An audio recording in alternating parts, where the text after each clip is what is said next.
अब जब केवल महान दिव्य भगवान ही बचे थे तो चेन जियांग को बहुत संदेह हुआ। क्या बाकी 8 दिव्य राजा अंदर नहीं थे? उनकी मृत्यु कैसे हुई? और उनकी ताकत भी कमजोर नहीं थी। जियू हनरू भी संदेह से भरी हुई थी। जब महान दिव्य भगवान ने उसकी संदेह भरी निगाहों को देखा तो उसने आह भरी, वे कब्र के अधीनस्थों की रक्षा के लिए ऐसा कर रहे हैं। वे अधीनस्थ न केवल हमारे अधीनस्थ हैं बल्कि वे कभी हमारे शाही पिता के अधीनस्थ भी थे।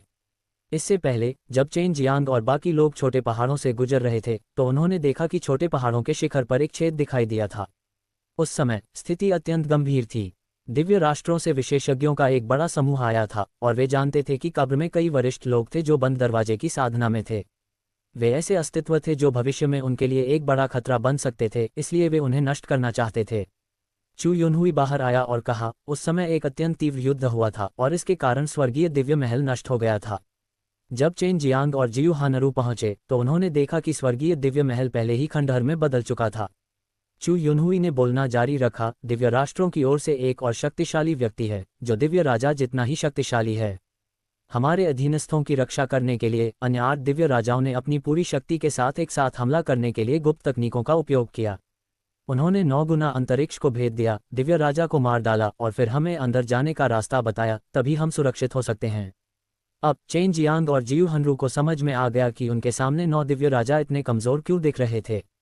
तो ऐसा इसलिए था क्योंकि ऐसी स्थिति से गुजरने के बाद महान दिव्य भगवान की साधना अपेक्षाकृत अधिक थी, इसलिए वे बच गए। अन्य 8 दिव्य राजा पहले ही जीवन और मृत्यु को एक तरफ रख चुके थे, 9 गुना अंतरिक्ष में घुसने और अपने अधीनस्थों को बचाने के लिए अपनी ताकत का त्याग कर चुके थे। 9 दिव्य राजाओं की संयुक्त शक्ति में से बहुत कम ही ऐसी बची थी जो बाहर तक प्रवेश कर सकती थी, लेकिन ये दिव्य राष्ट्रों के विशेषज्ञ को मारने के लिए अभी भी पर्याप्त थी। दुखी मत हो, हम पहले से ही बूढ़े हो चुके हैं। यह मत देखो कि मैं अभी कितना जवान हूँ। हालांकि हम सभी उस युग से हैं और अपने जीवन के अंत तक पहुंच चुके हैं। महान दिव्य भगवान ने धीरे से आह भरी। वे इतने लंबे समय से यहाँ फंसे हुए थे और जाहिर तौर पर उन्होंने सुधार नहीं किया था, जिससे उनका बहुत समय बर्बाद हो गया था। अगर वे चले भी जाते तो भी उनके पास खेती करने के लिए पर्याप्त समय नहीं होता। इसीलिए उन्होंने यह उम्मीद अपने अधीनस्थों पर छोड़ने का फैसला किया था। कब्रिस्तान में इतने सालों की ट्रेनिंग के बाद उन सभी ने बहुत तरक्की की थी। स्वर्गीय दिव्य भगवान के बारे में क्या वह पुनर्जीवित हो सकते हैं? जियू हनरू का दिल दुख से भर गया। अन्य 8 दिव्य राजा पहले ही मर चुके थे, वह नहीं चाहती थी कि महान दिव्य भगवान उसका साथ छोड़ दें। महान दिव्य भगवान उसके पिता की तरह थे, बचपन से ही उनके साथ बहुत अच्छा व्यवहार करते थे। 9 दिव्य राजाओं ने अपना सिर हिलाया, मुझे डर है कि यह नहीं होगा। शाही पिता के पास 6 दिव्य प्रभुओं को पुनर्जीवित करने का मौका भी नहीं है। अब हमें जो करने की जरूरत है वह है जितना संभव हो सके खुद को मजबूत करना। 9 दिव्य प्रभुओं के लिए त्याग का समय आ गया है। इसके अलावा 9 स्वर्ग दुनिया के निरंतर विलय और विलय के साथ सबसे मजबूत दुनिया का इतिहास बनाते हुए निश्चित रूप से कई ताकतें होंगी जो 9 स्वर्ग दुनिया में अपनी शक्ति का निर्माण करेंगी। उद्धरण चिन्ह। यूएर ने कहा, यह अपरिहार्य है कि सुपर गॉड दायरे को निगल लिया जाएगा, लेकिन क्या आपके पास सुपर गॉड दायरे से ऊपर एक मजबूत दुनिया है? क्या 9 स्वर्ग दुनिया उन्हें निगलना जारी रख सकती है? महान दिव्य भगवान ने शुरू से ही यूए को देखा था। यूए के शब्दों को सुनकर वह अपने हाथ को यूए को छूने के लिए आगे बढ़ाए बिना नहीं रह सके। तुम कैट रेस से हो? Star moon divine race. मेरे पास कैट रेस की रक्त रेखा भी है, यूए ने उत्तर दिया। सुपर गॉड रियल्म और स्टार लॉर्ड डिवाइन रियल्म ऐसी दुनियाएं हैं जो एक ही स्थान पर मौजूद हैं। हालांकि ताकत में बहुत बड़ी असमानता है, लेकिन प्रवेश करने के लिए अंतरिक्ष के उच्च स्तर पर यात्रा करने की कोई आवश्यकता नहीं है। इसी स्थान में स्टार लॉर्ड डिवाइन रियल्म जितनी शक्तिशाली कई अन्य दुनियाएं भी हैं। कहने का तात्पर्य यह है कि अब तक ये स्थान अंत है और 9 heaven world star lord divine realm से अलग नहीं है, क्योंकि वे दोनों एक ही स्थान पर हैं। 9 heaven world star lord divine realm को निगलने में असमर्थ है, जो तारों वाले आकाश में बहुत दूर है। महान दिव्य भगवान ने कहा, बेशक आप पक्के तौर पर नहीं कह सकते कि वहां ऊपर कोई उच्च स्तरीय स्थान है या नहीं, लेकिन मेरे शाही पिता के मन में भी पहले यही सवाल आया था। बाद में उन्होंने मुझे आश्वस्त किया कि वह स्थान पहले से ही अंत था और यह बहुत विशाल था और इसमें स्टार लॉर्ड डिवाइन दायरे जैसी कई बड़ी और शक्तिशाली दुनियाएं समा सकती थीं। यूएर ने म्याऊ करते हुए उत्तर दिया, यदि कोई उच्च स्तरीय स्थान नहीं है तो क्या इस स्थान में शक्ति की सीमाओं को तोड़ना असंभव नहीं होगा? इस तरह मैं हमेशा के लिए जीवित नहीं रह पाऊंगी। महान दिव्य भगवान ने शांति से हंसते हुए कहा, क्या ये पर्याप्त नहीं है? ऐसी चरम स्तर की शक्ति रखने का मतलब है कि आप पहले से ही बहुत लंबे समय तक रह चुके हैं और पर्याप्त नहीं जिए हैं। ये वास्तव में पर्याप्त है, लेकिन हर कोई इस तरह से नहीं सोचता। जीवित प्राणियों की इच्छाएं असीमित हैं। यही एक कारण है कि जीवित प्राणी लगातार मजबूत हो सकते हैं। यूएर ने कहा, स्टार लॉर्ड डिवाइन दायरे के शिखर पर विशेषज्ञों के समूह ने पहले ही उन नियमों को तोड़ दिया था जो उन्होंने तब बनाए थे, सिर्फ इसलिए क्योंकि वे दीर्घायु के पीछे भाग रहे थे। महान दिव्य भगवान ने केवल आह भरी, अधिकांश लोगों के पास जीवित रहते हुए अन्य लक्ष्य होते हैं, और ये चीजें अक्सर प्राप्त करना बहुत आसान होता है और उन्हें अक्सर अनदेखा कर दिया जाता है। मुझे इसका एहसास होने से पहले मैं कई वर्षों तक यहाँ फंसा रहा। वे सभी साधारण लोग थे, लेकिन वे बहुत संतुष्ट जीवन जीते थे। हो सकता है कि उनका जीवन काल छोटा रहा हो, लेकिन वे ये समझने में सक्षम थे कि जो चीज़ें उनके लिए सबसे महत्वपूर्ण थीं, वे ऐसी चीज़ें नहीं थीं जिन्हें सिर्फ इसलिए अनदेखा किया गया क्योंकि वे अंधे थे, बल्कि वे चीज़ें थीं जो उनके लिए महत्वपूर्ण थीं। पारिवारिक प्रेम, सरल और खुशहाल शांतिपूर्ण जीवन, ये वास्तव में बहुत महत्वपूर्ण है, लेकिन इसे अक्सर अनदेखा कर दिया जाता है। यूएर ने भी आह भरी। चेन जियांग ने कुछ नहीं कहा। फैंग यूजी पहले भी उनके दिव्य ज्ञान सागर स्थान में प्रवेश कर चुके थे, इसलिए उनके दिव्य ज्ञान सागर स्थान ने पूरी तरह से उस जीवन को प्रदर्शित किया जिसका वे अनुसरण कर रहे थे। आम लोगों के लिए यह एक बहुत ही सामान्य जीवन था, लेकिन उनके लिए यह एक असाधारण अनुरोध था। महान दिव्य प्रभु, आप कैसे ठीक हो रहे हैं? क्या अब हम बाहर जा सकते हैं? जियू हनरू ने पूछा। ये ठीक है, बाहर उन लोगों से निपटना कोई समस्या नहीं है। महान दिव्य भगवान ने चेन जियांग को देखा, एक काले लोहे की चेन निकाली और उसे दे दी। यह क्या है? जब चेन जियांग ने इसे प्राप्त किया तो उसने जंजीरों से केवल हल्की गर्मी महसूस की, जो बहुत भारी नहीं थी। पांचवां ईश्वरीय हथियार फायर चेन किलिन कई अलग अलग तरीकों का उपयोग करता है। इसका उपयोग लोगों को कोड़े मारने के लिए किया जा सकता है, या इसका उपयोग लोगों को बांधने के लिए किया जा सकता है, और यह बहुत तेज ज्वाला छोड़ सकता है। महान दिव्य भगवान थोड़ा मुस्कुराए, मैंने तुमसे पहले वादा किया था, जब तक तुम 4 प्रतीकों वाले दिव्य हथियार ढूंढकर अंदर प्रवेश करोगे, मैं तुम्हें ये दे दूंगा। जियू हनरू ने उत्सुकता से पूछा, क्या इसे भी स्वर्गीय दिव्य महल द्वारा परिष्कृत किया गया था? मैंने इसे पहले कभी नहीं देखा है। शाही पिता को लगता है कि यह सबसे कीमती दिव्य हथियार है। ऐसा इसलिए भी था क्योंकि उन्होंने इसे खत्म करने के लिए बहुत प्रयास किया था, लेकिन उन्होंने इसका ज्यादा इस्तेमाल नहीं किया। महान दिव्य भगवान ने कहा, चेन जियांग, सभी दिव्य हथियारों को एक साथ मिलाओ और फिर 5 दिव्य हथियारों के भीतर छिपे हुए स्पिरिट ब्रेन के एक समूह को खोजो। एक बार जब वे एक साथ मिल जाते हैं तो वे हमें टेलीपोर्ट कर सकते हैं। चेन जियांग केवल अपने प्रोग्रेसिव वो कपड़ों के साथ विलीन हो गया था और कुछ नहीं। बेशक ये तथ्य कि वह इन दिव्य हथियारों को प्राप्त करने में सक्षम था, इसका मतलब था कि देवताओं ने पहले ही उसे स्वीकार कर लिया था और उन्हें विलय करने के लिए केवल एक अंतिम चरण की आवश्यकता थी। यदि दिव्य हथियार स्वीकृति नहीं देते तो टपकता हुआ खून भी बेकार हो जाता। चेन जियांग ने दिव्य हथियार निकाला जिसके साथ उसका अभी तक विलय नहीं हुआ था, और जब खून की एक बूंद उस पर गिरी तो इन दिव्य हथियारों ने तुरंत उसके साथ बहुत घनिष्ठ संबंध बना लिया, मानो वे मांस और रक्त से बने हों, और धुंध के माध्यम से उसके शरीर में प्रवेश कर गए। सभी दिव्य हथियारों को जोड़ने के बाद वह दिव्य हथियारों के अंदर की जांच करने गया और जल्दी से उस स्पिरिट ग्रेन को पाया जिसका उल्लेख महान दिव्य भगवान ने अभी किया था। प्रत्येक दिव्य हथियार एक सेट था और उन्हें एक साथ जोड़ा जा सकता था, लेकिन वे सभी अलग अलग दिव्य हथियारों में दर्ज किए गए थे। क्या अंदर कोई आत्मा के दाने हैं? महान दिव्य भगवान ने पूछा, क्योंकि उन्होंने स्वयं दिव्य हथियार के अंदर की जांच नहीं की थी। ये कुछ ऐसा था जिसे वे केवल रक्त के साथ देख सकते थे, उन्होंने इसे केवल स्वर्गीय दिव्य भगवान से सुना था। चेन जियांग ने अपना सिर हिलाया, इन स्पिरिट ग्रेन को अंकित करने में कुछ समय लगेगा, मैं इसे इतनी जल्दी नहीं कर पाऊंगा। इस समय उसने पहले से ही अपनी उंगलियों से आत्मा के दाने बनाना शुरू कर दिया था। इन आत्मा दानों में उसकी 6 लोगों की शक्ति समाहित थी।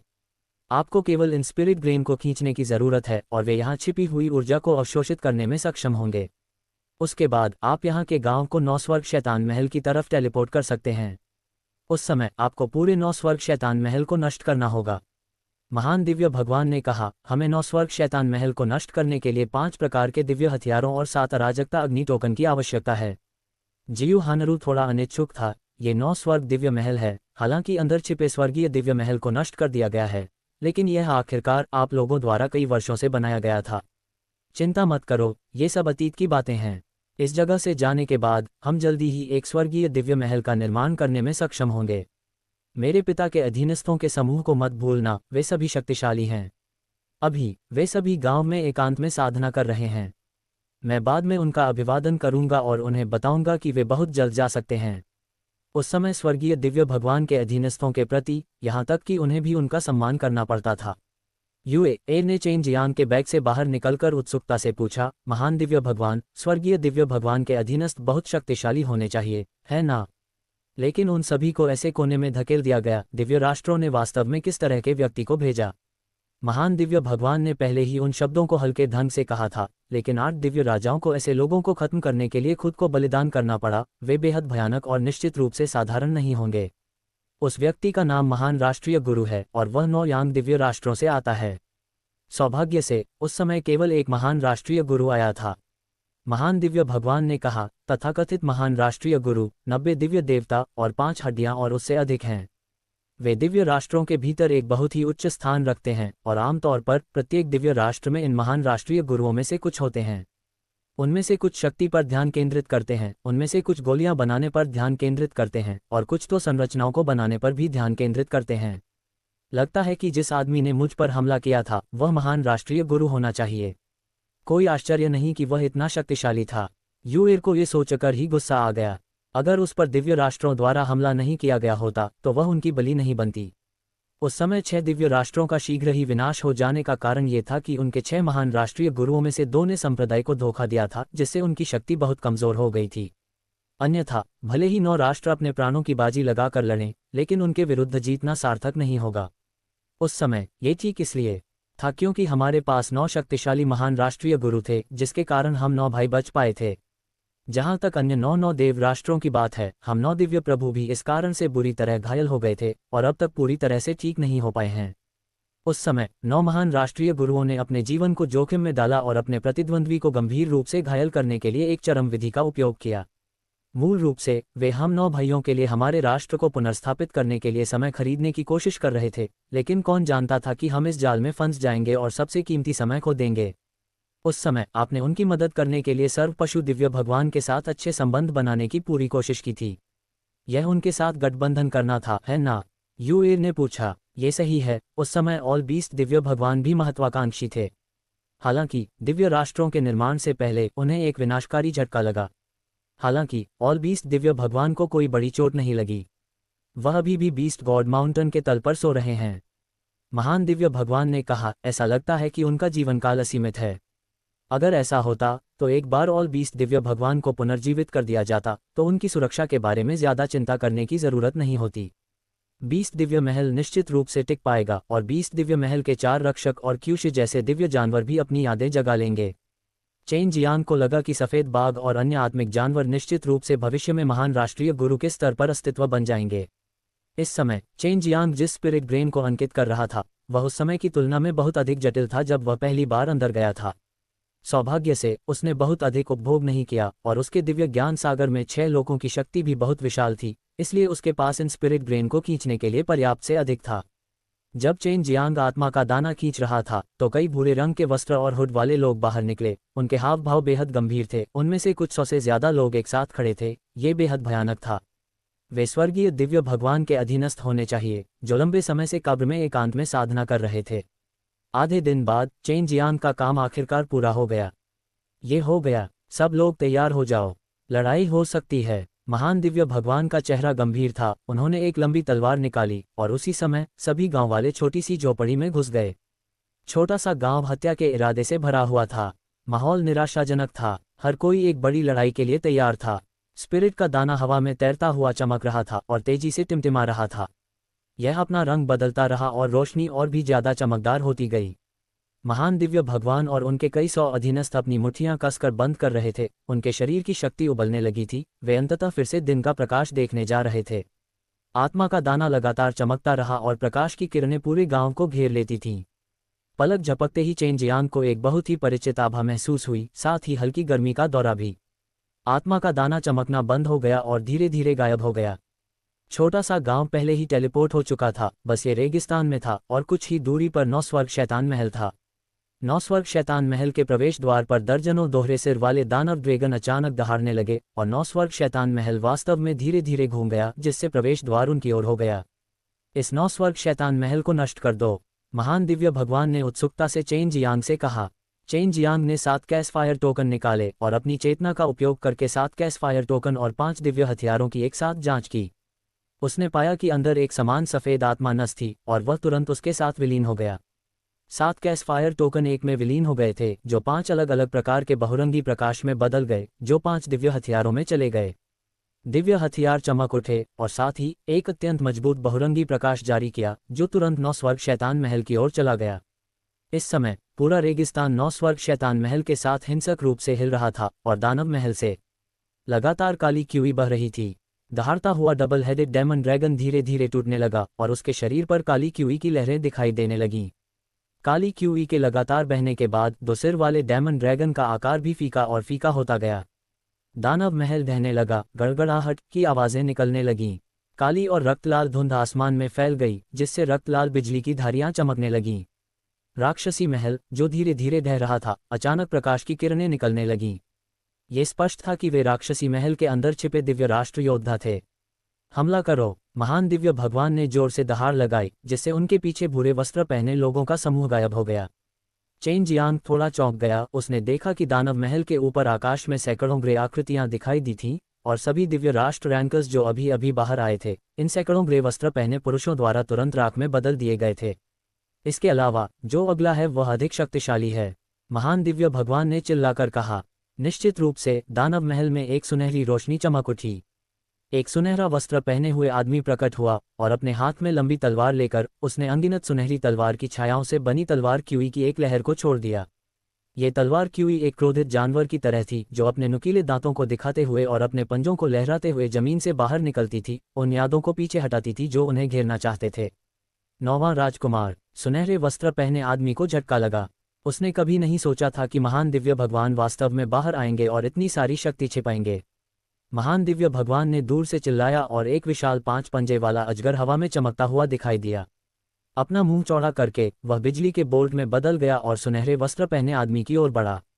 एक तेज गर्जना के साथ 5 पंजे वाला सुनहरा अजगर सुनहरे वस्त्र पहने आदमी से टकराने के बाद तुरंत तितर-बितर हो गया। सुनहरे वस्त्र पहने आदमी भी उड़ गया, उसके मुंह के कोने से खून टपक रहा था। हुम्फ! सुनहरे वस्त्र पहने आदमी ने अचानक एक विशाल सुनहरी घंटी छोड़ी जिसने उसे घेर लिया और उसके पीछे आने वाली अनगिनत हिंसक सुनहरी बिजली को रोक दिया। यह महान दिव्य भगवान द्वारा दूर से किया गया हमला था, लेकिन यह इतना भयानक था कि आसमान का रंग भी बदल गया। सुनहरी बिजली के हमले के कुछ ही देर बाद बड़ी सुनहरी घंटी चमक के साथ फट गई और गायब हो गई। वह भाग गया। वह घंटी एक टेलीपोर्टेशन टूल है, यह उसके भागने की रक्षा कर सकती है, महान दिव्य भगवान ने कहा। इस बार उसे भाग्यशाली मानिए। इस समय दिव्य राष्ट्रों के कई विशेषज्ञ दानव महल से बाहर निकले, लेकिन सभी भूरे वस्त्रधारी लोगों द्वारा मारे गए। केवल सुनहरे वस्त्रधारी व्यक्ति ही बच सका। 9 स्वर्ग शैतान महल पहले ही पूरी तरह से ढह चुका था। उसके हाथ की एक लहर से धधकती बिजली की सैकड़ों धारें नीचे गिरी जिससे 9 स्वर्ग शैतान महल जलकर राख में बदल गया। अपने सामने भड़की लपटों को देखकर जियुहानरू को अपना बचपन याद आ गया। क्या वे महान राष्ट्रीय गुरु को भेजेंगे? चेन जियांग ने चिंतित होकर पूछा। नहीं, उनमें से एक की पहले ही मृत्यु हो चुकी है, वे डरे हुए हैं और अभी उनके सामने बहुत सारी समस्याएं हैं, महान दिव्य भगवान ने कहा। अब हमें जल्दी से स्वर्गीय दिव्य महल का निर्माण पूरा करना चाहिए। क्या आपको मदद की जरूरत है? चेन जियांग ने पूछा। कोई जरूरत नहीं, आप लोगों को अच्छी तरह से तैयारी करनी चाहिए। अगर 9 देवताओं के राष्ट्र के सिंहासन का हस्तांतरण पूरा हो जाता है तो हम बहुत व्यस्त हो जाएंगे, महान दिव्य भगवान ने कहा। हम बहुत जल्दी मंदिर का निर्माण करेंगे। हमारे पास सभी सामग्रियां हैं और सरनी डिस्क का उपयोग करके संरचनाएं भी पहले से ही तैयार हैं, यूएर ने कहा। लेकिन आपको संरचना के संचालन को बनाए रखने के लिए कुछ ऊर्जा की भी आवश्यकता है। आपके स्वर्गीय दिव्य महल की संरचनाओं को बहुत अधिक ऊर्जा की खपत करनी चाहिए। इस बारे में चिंता मत करो, हमारे पास एक ड्रैगन नस है। जब तक हम ड्रैगन नस को जमीन में रखते हैं और इसे कोर वेल से जोड़ते हैं, हम अनंत ऊर्जा प्राप्त करने में सक्षम होंगे। महान दिव्य भगवान मुस्कुराए। जाओ और व्यस्त रहो। बहुत बहुत धन्यवाद। महान दिव्य भगवान ने चेन जियांग के कंधे को थपथपाया। भविष्य में हम एक साथ लड़ सकते हैं। चेन जियांग ने सिर हिलाया। महान दिव्य भगवान ने जियुहानरू को देखा और कहा, इतने सालों के बाद आपको और बड़ी बहन को कुछ मामलों पर ध्यान देना चाहिए, है ना? आप लोगों के पास अपने समूह, दोस्त और अपनी जिंदगी है। जियुहानरू रुककर मदद करना चाहता था, लेकिन महान दिव्य भगवान ने पहले ही यह स्पष्ट कर दिया था। वर्तमान महान दिव्य भगवान अभी भी बहुत मजबूत थे और उनके पास मजबूत अधीनस्थों का एक समूह भी था। इससे चेन जियांग और जियुहानरू को राहत मिली। कम से कम वर्तमान 9 स्वर्ग दुनिया में अभी भी बहुत मजबूत शक्ति थी, इसलिए उन्हें सुपर गॉड दायरे को निगलने के बाद झटका लगने की चिंता करने की जरूरत नहीं थी। चेन जियांग और जियुहानरू ने महान दिव्य भगवान को विदाई देने के बाद वे पास के शहर की ओर चल पड़े। उन्होंने इस शहर का उपयोग 9 स्वर्ग शहर में टेलीपोर्ट करने के लिए किया और फिर 9 स्वर्ग शहर से उस स्थान पर लौट आए जहां लव किलियन और अन्य छिपे हुए थे। कैसे हुआ? 9 दिव्य राजा और बाकी लोग बाहर आ गए हैं। लव किलियन ने ट्रांसमिशन सरणी से हलचल महसूस की और पलक झपकते ही वह यहां आ गया। यह एक लंबी कहानी है। जियू हानरू अभी भी थोड़ा आहत थी। चेन जियांग ने कहा, किलियान, क्या किनलियान यहाँ है? मुझे उससे कुछ बात करनी है। जब वे सुपर गॉड दायरे में थे तो चेन जियांग ने वादा किया था कि वह छोटे कल्पित बौनों के उस समूह को रहने के लिए एक सुरक्षित जगह खोजने में मदद करेगा। अभी ये सबसे अच्छा विकल्प था और लव क्विनलियन ने पहले भी वहां एक छोटा कल्पित बौना पाया था, इसलिए वह उससे इस मामले के बारे में बात करना चाहता था। हाँ, पहाड़ पर चढ़ने के बाद हम उसका बगीचा देख पाएंगे। उसने और जिकियान ने वहां काफी जहरीले फूल और पौधे लगाए हैं। लव किलियन ने वहां इशारा किया और फिर पूछा, तुम उसे क्यों ढूंढ रहे हो? लवु किनलियान की छोटी बहन थी। हालांकि वह जानती थी कि लवु किनलियान के मन में उसके प्रति ऐसी भावनाएं थीं, फिर भी वह थोड़ा दुखी महसूस करती थी। उसे लगा कि चेन जियांग लवु किनलियान को परेशान करने वाला है। मेरी अंगूठी में छोटे छोटे कल्पित बौनों का एक समूह है। मुझे याद है कि उसके पास भी एक था, इसलिए मैं उससे बात करना चाहता था और उससे पूछना चाहता था कि छोटे कल्पित बौनों के कबीले को कहाँ बसाया जाना चाहिए। चेन जियांग ने कहा और फिर उसने नेदरवर्ल्ड उडुम्ब्रा रिंग के भीतर से एक बहुत छोटी, बहुत प्यारी छोटी मादा कल्पित बौने को बुलाया। इसे देखने के बाद ल्यू किलियन और जियू हनरू भी बहुत आश्चर्यचकित हुए, क्योंकि उन्हें ल्यू किलियन के लिटिल गॉब्लिन के बारे में पता चला था, लेकिन वे नहीं जानते थे कि लिटिल गॉब्लिन ने अपना नाम बदलकर लिटिल परी रख लिया था। तो जाओ, वह छोटी राक्षसी इस जगह को बहुत अच्छी तरह से जानती है। वह तुम्हें बताएगी कि इन छोटे बच्चों के समूह के लिए कौन सी जगह ज्यादा उपयुक्त है। लव किलियन ने कहा। चेन जियांग पहाड़ की ओर चला गया, जबकि ल्यू किलियन और जियू हानरू फैंग यूजी की तलाश में चले गए। कुछ ही देर बाद चेन जियांग पहाड़ के ऊपर से नीचे उतरा और उसने देखा कि हरे रंग की स्कर्ट पहने एक खूबसूरत लड़की फूलों के समुद्र में उछलकूद कर रही है।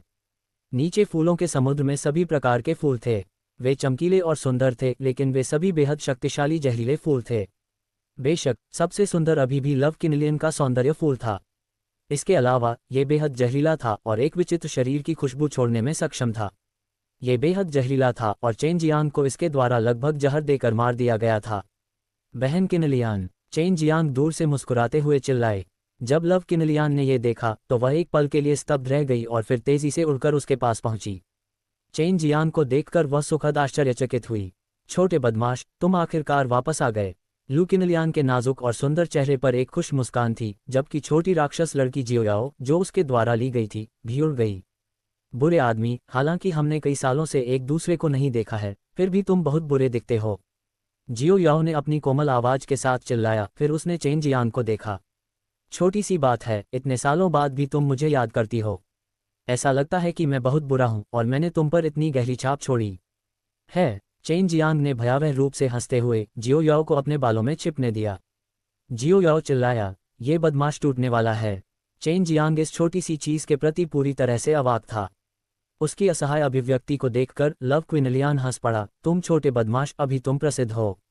छोटा बदमाश, छोटा बदमाश। जियो याओ, इस छोटी एल्फ ने अपना सिर लू किनलियान के बालों से बाहर निकाला और उस पर चिल्लाए। तुम कब से वापस आए हो? लव किनलियान ने हंसते हुए कहा। जियो याओ गंभीर नहीं था, वह बस थोड़ा शरारती था। चेन जियांग ने जियो याओ को पकड़ने के लिए अपना हाथ बढ़ाया, लेकिन उसने खुद को छिपा लिया और चिल्लाया, जिससे चेन जियांग हंस पड़ा। मैं अभी कुछ देर पहले ही वापस आया हूँ। चेन जियांग लवी किलियन की पीठ के पास आया और उसके बालों को सहलाया, क्योंकि जियो याओ अंदर छिपा हुआ था। जियो याओ ल्यू किनलियान के लंबे बालों से उड़कर बाहर आए और फिर ल्यू किनलियान के कपड़ों के अंदर ल्यू किनलियान के स्तनों के बीच की खाई में छिप गई। छोटे बदमाश, आओ और मुझे पकड़ो, आओ और मुझे पकड़ो। हा, छोटी एल्फ खिलखिलाकर हंसने लगी। उसकी हंसी उत्तेजना से भरी थी और उस समय चेन जियांग की निगाह लू किनलियान की छाती पर केंद्रित थी, जिससे उसका चेहरा लाल हो गया और उसने धीरे से जियो याओ को थपथपाया जो उसके कपड़ों के भीतर छिपी हुई थी। क्या तुम जियानिक्सियन और बाकी लोगों को खोजने गई थी? तुम वापस आते ही मुझे ढूंढने नहीं आई थी, है ना? जैसे ही लव किनलियान ने कहा, उसने जियो याओ को उसके सीने से बाहर निकाला और जैसे ही उसने जियो याओ को बाहर निकाला, उसके सीने से एक आकर्षक नज़ारा दिखाई दिया। उसने महसूस किया कि चेन जियांग की आंखें एक पल पहले उसे देख रही थीं और उसका चेहरा थोड़ा लाल हो गया था। मैंने उन्हें अभी तक नहीं देखा है। जैसे ही मैं वापस आया, मैं छोटी बहन जीयू के साथ 9 स्वर्ग शैतान महल को बुलाने और उन्हें रिहा करने के लिए गया। मैंने छोटी जीयू बहन से सुना कि जियानिक्सियन और अन्य अभी बहुत व्यस्त हैं, उन्हें अपने बंद दरवाजों में परिष्कृत करना चाहिए। चेन जियांग ने लू किनलियान के जैद चेहरे को देखा जो थोड़ा लाल हो गया था और हंसते हुए कहा। लवो किनलियान ने उपहास किया, तो फिर तुम मुझे क्यों ढूंढ रहे हो? जियो याओ ने तुरंत कहा, वह आपके साथ चालें खेलने आया था, उसकी आंखों को देखो, ये वासनापूर्ण है। चेन जियांग ने जियो याओ को अनदेखा किया और इस समय उसकी अभिव्यक्ति गंभीर हो गई थी और उसने कहा, बड़ी बहन किनलियान, आपको जियो याओ को बहुत अच्छी तरह से जानना चाहिए, है ना? जब मैं सुपर गॉड दायरे में था तो मैं एक छोटी एल्फ जनजाति से मिला। उन्हें पहले लिटिल डेमोनेस भी कहा जाता था, इसलिए मुझे लगता है कि जियो याओ को उनके समान ही कबीले से संबंधित होना चाहिए। उस छोटी एल्फ जनजाति को कुछ परेशानी का सामना करना पड़ा है और उन्हें अपने पूरे कबीले को स्थानांतरित करने की आवश्यकता है। क्या आपको लगता है कि उनके लिए यहाँ कोई उपयुक्त जगह है? ये सुनकर कि यह उससे संबंधित था, जियो याओ बेहद उत्साहित हो गया और उत्सुकता से पूछा, वे अब कहाँ हैं? वे कैसे दिखते थे? बस मुझे बताओ, तुम बुरे आदमी नहीं हो। चेन जियांग अनायास ही हंस पड़ा, वे मेरे साथ हैं, मैं उन्हें पहले ही यहाँ ले आया हूँ। उनकी संख्या कई हजार है। वे जिस तरह से दिखते थे, उदाहरण के लिए उनके पंखों में पंखुड़ियाँ, पत्तियाँ, तितलियाँ और ड्रैगनफ्लाई हैं। ये वे हैं, वे मेरी ही जाति से हैं। पहले वह हमेशा चेन जियांग से कुछ दूरी पर रहती थी। अब जब उसे पता चला कि चेन जियांग पूरे लिटिल फेरी कबीले को यहाँ लाया है तो वह चेन जियांग की बहुत आभारी थी। छोटी सी बात, अब तुम्हें पता चल गया है कि मैं एक अच्छा इंसान हूँ। चेन जियांग हंसा और अपनी छोटी उंगली से जियो याओ के खूबसूरत चेहरे पर थपकी दी। चेन जियांग ने पूछा, जियो याओ, चूंकि वे आपकी ही जाति के हैं तो आपको क्या लगता है कि उन्हें कहाँ बसना चाहिए? उन्होंने मुझे पहले ही बताया था कि जब तक ये सुरक्षित है तब तक ये ठीक रहेगा, क्योंकि उन्होंने जो पवित्र भूमि बनाई थी उसे पहले ही 2 बार जब्त किया जा चुका था जब तक कि पवित्र भूमि पर कब्जा नहीं किया गया। लेकिन मुझे लगता है कि चूंकि मैंने उन्हें बसने के लिए जगह खोजने में मदद करने के लिए सहमति व्यक्त की है, इसलिए मुझे सबसे अच्छी जगह ढूंढनी चाहिए। इसलिए मैं बहन किनलियान को खोजने आया हूं ताकि उनसे पूछ सकूं। उन्हें बाहर निकालो, मैं उन्हें यहाँ घुमाऊंगी। जियाओ याओ ने चेन जियांग की हथेलियों पर उत्साह से छलांग लगा दी। उसकी प्यारी उपस्थिति ने युए एर को उसके बैग से बाहर निकाल दिया। युएर हमेशा दूसरों की नज़र में एक प्यारा सा लड़का था, लेकिन इस समय जियो याओ भी उसकी नज़र में एक बहुत ही प्यारी छोटी चीज़ थी। वह मेरे लोगों में से नहीं है और वह अभी भी इतनी बड़ी है। जब जियो याओ ने युए एर को अचानक उड़ते हुए देखा तो वह डर के मारे अजीब तरह से चिल्लाया। इससे लवी किनलियान और चेन जियांग अपनी हंसी रोक नहीं पाए और युए एर भी खुशी से खिलखिला रही थी। वह युए है, ये वह छोटी सफ़ेद बिल्ली है जिसका बिंग्यान हमेशा उल्लेख करता था। भले ही लवी किनलियान ने पहले कभी युए को नहीं देखा था, उसने शुई बिंग्यान को पहले उसका उल्लेख करते सुना था। ओह, मुझे याद है, नमस्ते बड़े भाई युए, जियो याओ ने तुरंत चिल्लाया और अपने छोटे पारदर्शी पंख भी फड़फड़ाए और युए एर की पीठ पर उड़ गई।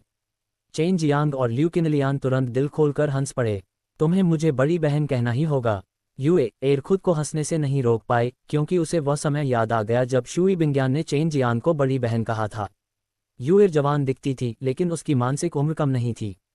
इसके अलावा उसने कई चीज़ों का अनुभव किया था, फिर भी वह अभी भी एक शरारती बच्चे की तरह खेलने में सक्षम थी।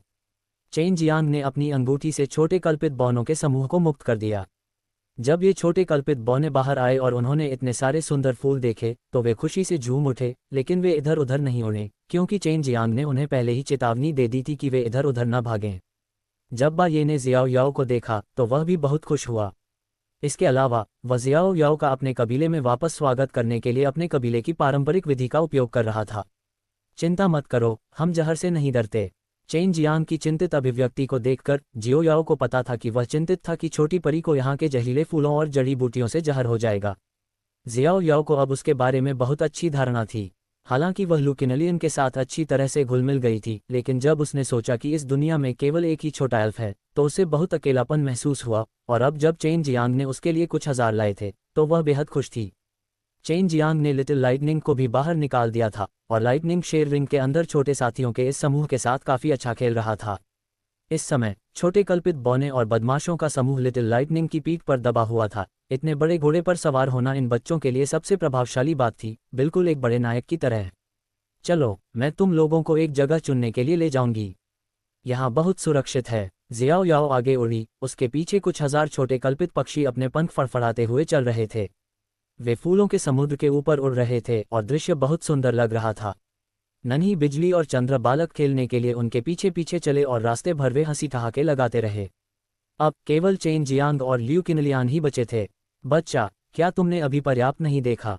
लवी किनलियान ने महसूस किया कि चेन जियांग की निगाहें बेईमान थीं और उसने अपनी आकर्षक आवाज़ में कहा, बहन किनलियान, क्या तुम्हें अभी भी वो समय याद है जब हम अतीत में साथ थे?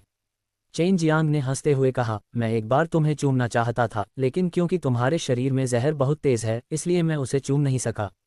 लव किनलियान ने कोमलता से हंसते हुए कहा, यही एकमात्र तरीका है। लेकिन इसके बारे में सोचो, तुमने बड़ी बहन जिकियान का टोफू खाने की हिम्मत भी की, मैं भी उस समय खतरे में था। ये कहते हुए चेन जियांग ने पहले ही ल्यू किनलियान को गले लगा लिया था। थोड़ी देर तक संघर्ष करने के बाद ल्यू किनलियान ने बहुत अधिक बल का प्रयोग किया और दोनों को घास पर गिरा दिया, जिससे चेन जियांग ने उन्हें और भी कसकर पकड़ लिया। छोटे बदमाश, क्या तुम्हें जहर देकर मारे जाने का डर नहीं है? मेरा जहर बेहद शक्तिशाली है। हालांकि ल्यू किनलियान संघर्ष कर रही थी, उसका चेहरा अभी भी एक आकर्षक मुस्कान से भरा था और उसकी आंखों में अभी भी एक प्रकार की फीकी प्रत्याशा भरी हुई थी। अगर मैं मर भी जाऊं तो भी यह इसके लायक है। चेन जियांग हंसा और धीरे से ल्यू किनलियान को गले लगाया। उसने उसके चेरी जैसे होठों को कुछ बार चूमा, लेकिन उसने विरोध नहीं किया, वह सिर्फ चेन जियांग की सेवा कर रही थी। इस समय ल्यू किनलियान को पता नहीं था कि क्यों, लेकिन उसने महसूस किया कि उसका शरीर गर्म था और उसने एक मादक गंध छोड़ी जिससे उसे गहरी सांस लेनी पड़ी। यह मेरा जहर है, मैं इसे नियंत्रित नहीं कर सकता। जैसे ही लवो किनलियान ने कहा, उसके छोटे से मुंह से भी एक समृद्ध सुगंध निकल रही थी। चेन जियांग ने खुशबू के कुछ घूंट अंदर लेने के बाद वह इससे और भी अधिक मोहित हो गया। लव क्विनलियन पहले तो चिंतित था, लेकिन जब उसने देखा कि चेन जियांग बिना कुछ किए इतना कुछ सोख सकता है तो उसे राहत मिली। अब जब चेन जियांग ने अपनी हड्डियों को विकसित कर लिया था तो उसका शरीर पहले से ही बहुत मजबूत था और लव क्विनलियन के शरीर में मौजूद जहर का प्रतिरोध कर सकता था। उफ, छोटी बदमाश। लू किनलियान को महसूस हो रहा था कि चेन जियांग उस पर बहुत मोहित हो गया था और उसने उसे बहुत कसकर गले भी लगाया। वह भी थोड़ी नशे में लग रही थी और अनजाने में उसने चेन जियांग को चूमना शुरू कर दिया, जो खुद के बारे में भूल गया था, नर्म घास पर लौटने लगा। आधे घंटे के बाद लव क्विनलियन अपनी अचेत अवस्था से जागी और चेन जियांग के हाथों ने उसके शरीर को सहलाया था। उसे चिंता थी कि वे दोनों ऐसे माहौल में कुछ अंतरंग करेंगे, इसलिए उसे जल्दी से ऐसा होने से रोकना पड़ा। बस, हम यहाँ नहीं रह सकते। उसकी सुंदर और प्यारी नाक सिकुड़ गई और चेन जियांग के शरीर से अपने शरीर की बची हुई खुशबू को सूंघने लगी। हालांकि अब ये जहरीली नहीं थी, लेकिन एक बार जब वह करीब जाती तो उसे जरूर इसकी गंध आती। इस समय युए भी उड़कर बाहर आ गई थी। वह स्पष्ट रूप से बहुत पहले ही वापस आ गई थी, लेकिन वह चेन जियांग को परेशान नहीं करना चाहती थी, इसलिए वह किनारे पर छिप गई। अब वह चेन जियांग की हरकतों से हैरान नहीं थी। तुम्हारे शरीर पर मेरी खुशबू है, जल्दी से इसे हटाओ। मेरी बहन को पता चलना अच्छा नहीं है। मुझे लगता है कि वह दिल से तुम्हारे खिलाफ है। लव किनलियान ने कहा। उसे थोड़ी चिंता थी कि उसकी बहन को चेन जियांग के साथ उसके रिश्ते के बारे में पता चल जाएगा। चेन जियांग हंसा, ये सोचना कि तुम उसकी छोटी बहन हो। वह बस दिखावा कर रही थी। उसने बहुत समय पहले ही मुझसे प्यार किया था। हे, जियानिक्सियन और बड़ी बहन मेंगर दोनों को इस बारे में पता है और वे पहले भी मेरे साथ सो चुके हैं। ल्यू किलियन बेहद हैरान थी। उसने कभी नहीं सोचा था कि ल्यू किलियन चेन जियांग की तरह होगा या वह उसके जैसा होगा जो चेन जियांग की तरह ही थी। बहन किनलियान, मुझे बिंगयान के पास ले चलो। हालांकि वह और मैं लंबे समय से अलग नहीं हुए हैं, सुपर गॉड रियल्म और इस जगह का समय अलग अलग है। उसके लिए उसे और मुझे अलग हुए काफ़ी समय हो गया है। युए लव किनलियान के सामने उड़ गई और उसे ले जाने दिया। लव किनलियान ने चिंतित होकर कहा, युए मेरे शरीर में जहर है, मुझे चिंता है कि यह तुम्हें जहर दे देगा। उसकी नज़र में युए अभी भी एक छोटी सी बिल्ली का बच्चा था। उसे चिंता थी कि अगर उसने गलती से उस तरह की जहरीली गंध छोड़ दी तो युए उसे संभाल नहीं पाएगी। कोई बात नहीं, मुझे भी अभी अभी जहर की गंध आई है। असल में मुझे पता है कि तुम्हारा असली शरीर कमल का है। युए ने चंचलता से लव किनलियन की छाती को रगड़ा, जिससे चेन जियांग को जलन हुई।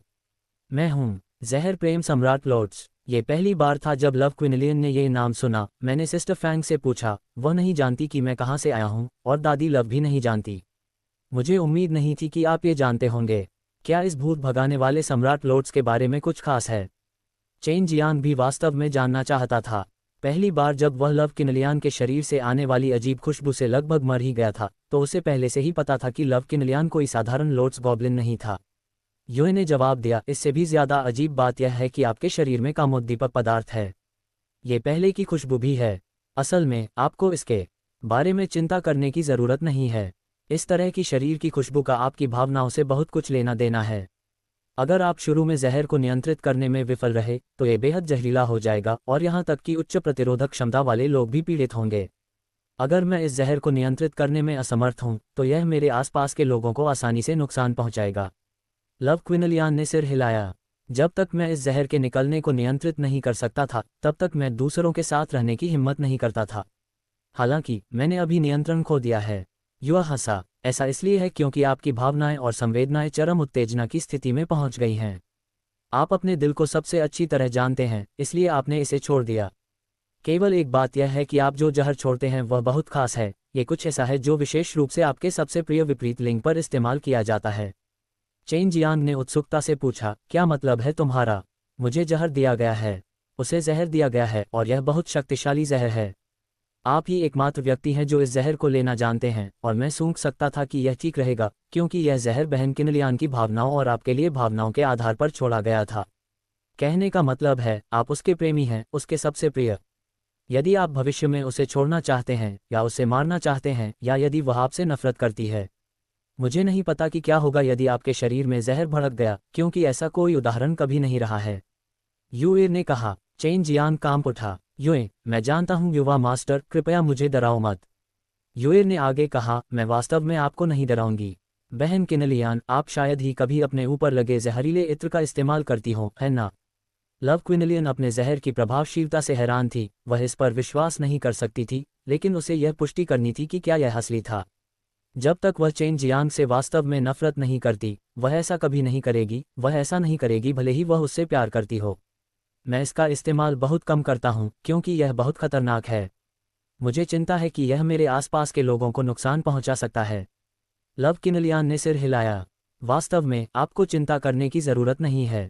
अब जब आप अपने शरीर पर जहरीली गंध का उपयोग करना शुरू करने के लिए स्वतंत्र हैं तो इस तरह की जहरीली गंध भी आपकी अपनी इच्छा का पालन करेगी और दूसरों को जहर देगी। उदाहरण के लिए, जो लोग आपके साथ अच्छे संबंध रखते हैं या जो लोग आपके दुश्मन नहीं हैं, उन्हें जहर नहीं दिया जाएगा। यूए ने उत्तर दिया, सुगंधित सम्राट कमल अत्यंत दुर्लभ हैं। मूल रूप से परिवर्तन के बाद कोई सुगंधित सम्राट कमल नहीं है। मैंने इसके बारे में प्राचीन पुस्तकों में भी पढ़ा है। दूसरे चरण में आपको अपनी जहरीली गंध को नियंत्रित करने में सक्षम होना चाहिए। यदि ये तीसरा चरण है तो आपकी जहरीली गंध अब जहर नहीं होगी बल्कि उपचार और विश्रण की अजीब सुगंध होगी। चौथा चरण व्यक्ति की ताकत बढ़ाने में भी सक्षम हो सकता है और अन्य लोगों की भावनाओं के संक्रमण के माध्यम से यह मानव शरीर की गहराई में छिपी ताकत को जगाने में सक्षम होगा। लवु किनलियान को बहुत आश्चर्य हुआ, क्या वह वास्तव में इतना शक्तिशाली है? मैं वास्तव में अपने बारे में कुछ भी नहीं जानता। यूए ने म्याऊं किया। मैंने इसके बारे में किताबों में पढ़ा है। मुझे यकीन नहीं है कि यह सच है या नहीं, लेकिन आप भविष्य में इसकी पुष्टि कर सकते हैं। यूए एर को चेन जियांग के रोंगटे खड़े करते देख लव किनलियान मुस्कुराया और कहा, अच्छा छोटा भाई, चिंता मत करो, मैं तुमसे नफरत नहीं करूंगा। ऐसा कहते हुए उसने चेन जियांग के गाल पर चूमा और उसे अब और चिंता न करने के लिए कहा, चलो बिंग यान को ढूंढते हैं। लवी किनलियान ने यूए एर को गले लगाया। उसका चेहरा खुशी से भरी मुस्कान से भरा था क्योंकि वह फूलों के समुद्र में चल रहा था। ये जगह बहुत सुरक्षित थी। लव क्विनलियन को योगिनी के उस समूह के बारे में चिंता करने की जरूरत नहीं थी। वह चेन जियांग को एक छोटी नदी के किनारे ले गई और एक बहुत ही शांत दिखने वाले गांव में प्रवेश किया। चेन जियांग ने चारों ओर देखा, सोचा कि उसे कुछ सुंदर लड़कियां दिख सकती हैं। उसने सुना था कि लव किलियन ने पूरे दिव्य महिला महल पर कब्जा कर लिया है, इसलिए यहाँ बहुत सी सुंदर लड़कियां इकट्ठी होनी चाहिए। लेकिन अब वह निराश था क्योंकि उसे एक भी व्यक्ति नजर नहीं आया। यहाँ कोई क्यों नहीं है? चेन जियांग ने ल्यू किनलियान के पदचिन्हों पर चलते हुए पूछा। शायद बड़ी बहन को पता था कि तुम यहाँ आए हो और उन्हें इधर उधर भागने से मना किया हो। उन्हें डर था कि तुम उन पर मुसीबत ले आओगी। लव किनलियान ने हंसते हुए कहा, यह सिर्फ एक मजाक है। मेरी ज्यादातर बहनें बाहर गई हैं, वे पूरे दिन यहाँ नहीं रहती हैं। तुम बाहर किस लिए जा रहे हो? और यहाँ तो बहुत सारे लोग हैं। चेन जियांग सड़क पर चलता रहा, लेकिन उसे एक भी व्यक्ति दिखाई नहीं दिया। सभी प्रकार के प्रशिक्षण आयोजित करें। ये सब व्यवस्थित है, इसलिए हमें थोड़ी देर के लिए जाना पड़ सकता है। लव किनलियान ने उनके सामने एक छोटे से विला की ओर इशारा किया और कहा, बिंग यान अंदर है। चेन जियांग पहले से ही लड़कियों की घंटी जैसी हंसी सुन सकता था, केवल शुई बिंग यान की आवाज अधिक परिचित थी। जैसे ही ल्यू किनलियन चेन जियांग को छोटे से विला में लेकर आया, शुई बिंग यान अंदर से उड़कर बाहर आ गई। वर्तमान में उसने एक खूबसूरत लाल पोशाक पहन रखी थी और बेहद खूबसूरत लग रही थी। भले ही चेन जियांग ने उसे देखे हुए काफी समय हो गया था, लेकिन वह बहुत मजबूत हो गई थी। बड़े भाई शेन युए, वह फेंग यूजी के पीछे पीछे 9 स्वर्गों की दुनिया में वापस चली गई। क्योंकि यहाँ का समय और जगह अलग थी, उसने यहाँ बहुत समय बिताया और उसे युए और चेन जियांग की बहुत याद आई। इस समय कुछ दुबली पतली और सुंदर महिलाएं छोटे से विला से बाहर निकलीं। वे सभी अपनी आंखें चौड़ी करके और आश्चर्य से भरे भावों के साथ चेन जियांग को देख रही थीं, मानो वे पहली बार किसी पुरुष को देख रही हों। बड़े लू, वह महान चेन जियांग है? नीली पोशाक में एक महिला ने धीमी आवाज में पूछा। चेन जियांग को अपने चेहरे पर मुस्कान के साथ देखते हुए वह शर्मा गई और अपना सिर नीचे कर लिया। उसने चेन जियांग को फिर से देखने की हिम्मत नहीं की। लव छिनलियान ने देखा कि चेन जियांग की शरारती आंखें लड़कियों को घूर रही थीं। वह चली गई और चेन जियांग के कंधों को थपथपाया और कोमल आवाज में कहा, छोटे बदमाश, अपने आप को संभालो, इन छोटी बहनों को नुकसान मत पहुंचाओ। तुम सब वापस जा सकते हो। ये चेन जियांग बहुत बड़ा बदमाश है, वह वाकई बहुत बुरा है। लव किनलियान ने लड़कियों से कहा। कितना बुरा? अंडाकार चेहरे वाली बैंगनी पोशाक पहने एक महिला ने हंसते हुए चेन जियांग के सुंदर चेहरे की ओर देखा। जैसे ही लवी किनलियान जवाब देने वाला था, उसने एक और आवाज सुनी, जब तक आप उससे परिचित हो जाते हैं, वह आपको नहाते हुए देखने का अवसर ढूंढ लेगा या वह आप पर हमला करेगा। ये लॉन्ग जुएई की आवाज़ थी, इसलिए चेन जियांग केवल अपना सिर हिला सकता था और फूट फूट कर हंस सकता था। चूंकि लॉन्ग जुएई को इतना अच्छा अवसर मिला था, इसलिए वह निश्चित रूप से उसकी निंदा करेगा। नहीं, बिंगयान ने कहा कि बड़े भाई शेन एक अच्छे व्यक्ति हैं। सुंदर अंडाकार चेहरे वाली महिला ने कहा। उसका छोटा और सुंदर चेहरा सुंदर और आकर्षक था और उसकी मुस्कान में मोहक आकर्षण की झलक थी।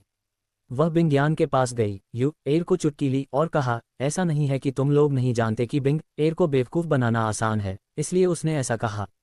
चेन जियांग ने आगे बढ़कर लॉन्ग जुएई के खूबसूरत चेहरे पर चुटकी काटी, फिर डांटा, छोटे शरारती ड्रैगन, तुम फिर से मेरी शानदार छवि को बदनाम कर रहे हो। चेन जियांग ने लड़कियों की ओर हल्के से मुस्कुराते हुए कहा, मेरी खूबसूरत बहनों, उनकी बकवास मत सुनो। अगर मैं वास्तव में इतना बुरा होता तो वे मेरे साथ इतना अच्छा रिश्ता नहीं रख पाती। लॉन्ग जुएई ने मुंह बनाया और फिर चेन जियांग के हाथ खोल दिए। कुछ लड़कियों को भी ऐसा ही लगा। वे सभी चेन जियांग की तरफ विनम्रता से मुस्कुराईं, फिर विला से बाहर निकल गईं। उन्हें समझ में नहीं आ रहा था कि क्या करें। यहाँ बहुत शांति है। इस समय शुई बिंगयान उसके पास आया और उसका हाथ पकड़कर उसे विला में ले आया। वह एक आंगन में बैठ गया और सभी प्रकार के स्वादिष्ट फल और पेय पदार्थ निकाले। लव क्विनलियान ने कहा, आप लोग यहीं रुकें और बातें करें। मैं कुछ जहर परिष्कृत करने जा रहा हूँ। क्या आप सब इतने व्यस्त हैं?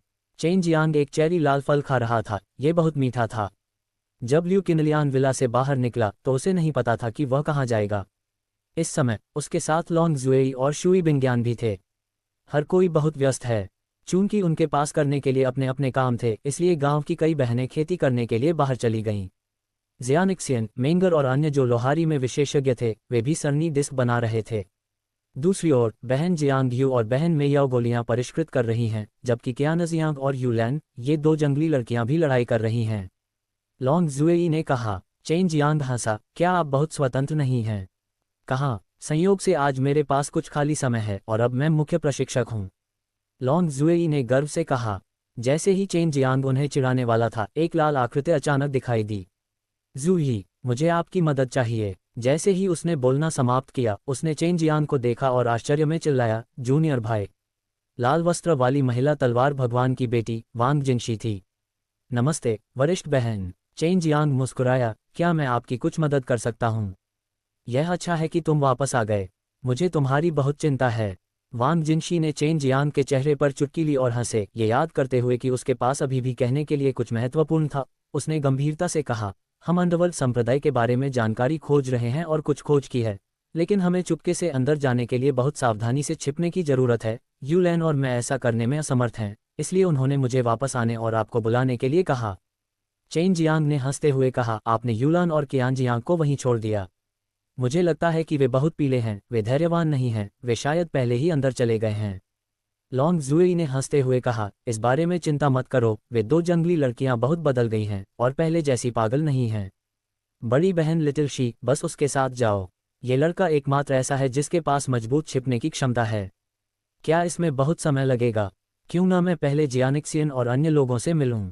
चेन जियांग ने कहा, मैं कल ही वापस आ जाऊंगी। ट्रांसमिशन एरेप्लेट के साथ ये तेज होगा। वांग जिनशी ने पहले ही चेन जियांग को गुफा से बाहर खींच लिया था। वह चेन जियांग को गांव में एक ऐसी जगह ले गई जो हरी ईंटों से भरी हुई थी। यह क्या है? चेन जियांग ने महसूस किया कि उस सफ़ेद रोशनी के गोले में एक अत्यंत समृद्ध ऊर्जा बंद हो रही है। टेलीपोर्टेशन के लिए इस्तेमाल की गई ऊर्जा नीचे स्थित ड्रैगन शिरा से आई थी। वांग जिनशी ने एक सरनी डिस्क निकाली और उसे एक छोटे चमकते छेद पर रख दिया।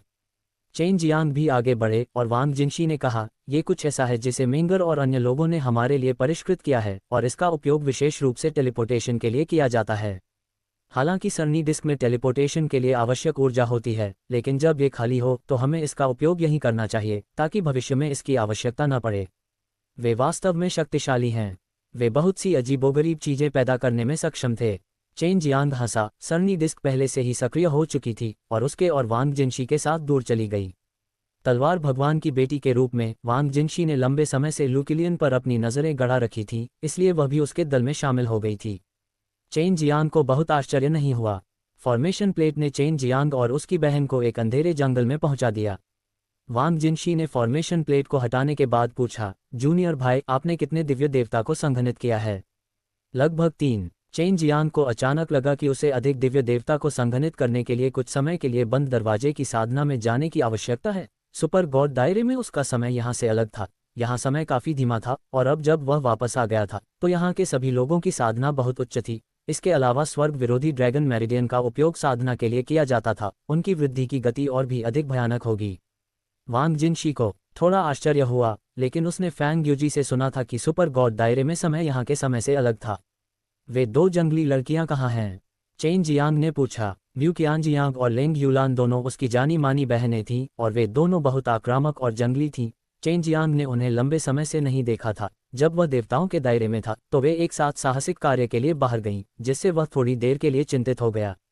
चेन जियांग के पूछने के बाद उसने अचानक 2 अलग अलग आभाओं को महसूस किया और जब उसने प्रतिक्रिया की तो म्यू कियांजियांग और लेंग यूलान पहले ही उस पर झपट पड़े और उसे गले लगा लिया। भैया! दोनों लड़कियां मधुर स्वर में चिल्लाईं।